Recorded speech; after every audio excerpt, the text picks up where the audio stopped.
এই স্যার আমরা তো অন্য অন্য কেন্দ্র ভিজিট করছি, এটার তো কোনো সুযোগই নাই, এটার তো কোনো সুযোগ নাই, এতগুলো তো করার কোনো সুযোগ নাই। দেখেন তো এই যে সিগনেচার করা, এই যে এটা শেষে কেন সিগনেচার করা বলেন, এটা সিগনেচার করে কোথা থেকে না না এই সিগনেচার কোথা থেকে আসলো, এই সিগনেচার কোথা থেকে আসলো আপনি বলেন। এটা করবেন না আগে, এটা যখন লোক আসবে তখন সিলটা আপনি নিয়ে দেবেন, আপনি কাজের সুবিধার জন্য বেশি হয় না ভিড় বেশি হয় স্বাক্ষর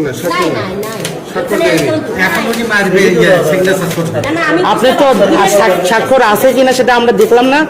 আমি তো বলছি কয়েকটা পড়ছি কেন আপনার এটা তো করার কোনো সুযোগ নাই। আচ্ছা ঠিক আছে করব, এটা কি করবেন এখন বলেন, এই বিষয়টা কি পদক্ষেপ নেবেন? বিষয়টা এখন ধরেন আপনারা দেখছেন এখন করে ফেলছেন আগে, মানে কাজের মানে এখনের জন্য এটা করছে, আসলে করাটা উচিত এজেন্ট আছে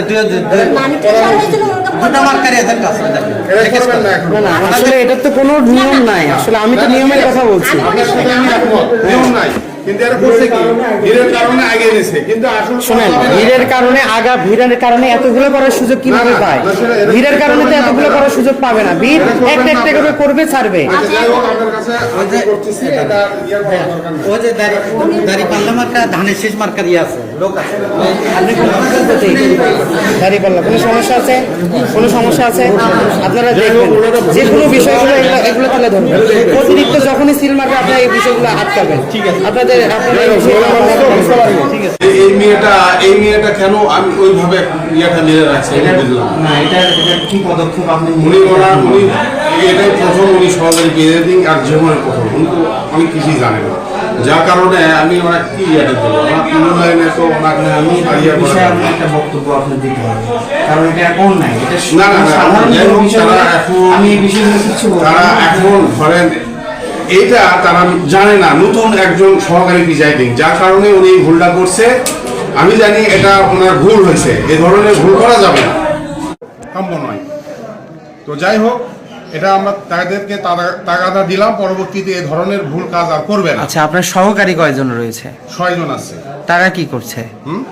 আপনি ধরেন না হয়তো বা মানে হেড, কিন্তু এছাড়াও আপনার তো সহকারী রয়েছে, তারা তো মনে হয় দায়িত্ব ঠিক মতো পালন করছে না। এই জন্য বললাম ওই মেয়েটা হলো নতুন এবার, যার কারণে এই ভুল কাজটা করেছে উনি। আচ্ছা এই বিষয়ে আপনার পদক্ষেপ কি, আপনি কি পদক্ষেপ নেবেন? পরবর্তীতে এই ধরনের ঘটনা আর ঘটবে না, এবং ওনাকে এগুলো যদি জাল ভোট হয় আপনি পরবর্তীতে চিন্তা করতেছেন, ধরেন যেগুলো সিগনেচার করে রাখছে এগুলো যদি জাল হয়। আমি বলি জাল হওয়ার কোনো এখতিয়ার নাই, আমি কোন সিলে কাকে কোন সিল দিছি, বুথ নাম্বার অনুযায়ী এই সিলগুলো দেওয়া আছে, এই সিল অনুযায়ী ব্যালট পেপার গণনা হবে। এই সিলের বাইরে যদি কোনো সিল দিয়ে ব্যালট পেপার আসে সেটাকে আমরা অবৈধ ঘোষণা করব। বিষয়টা আপনি বুঝেন নাই, ধরেন অতিরিক্ত যদি সাইন তারপর হচ্ছে যে আপনার করা থাকে, একজন তো একটানে 5টা সিরে নিয়েও তো আপনার জোরপূর্বক করতে পারে, আপনি কিভাবে তাকে কি করবেন? এখন এটা অবশ্যই কন্ট্রোল করবে আমার সহকারীরা, এটা মোটেও করবে না তারা এই ধরনের কাজ। ঠিক আছে, আপনি এটার সৎ উত্তর মানে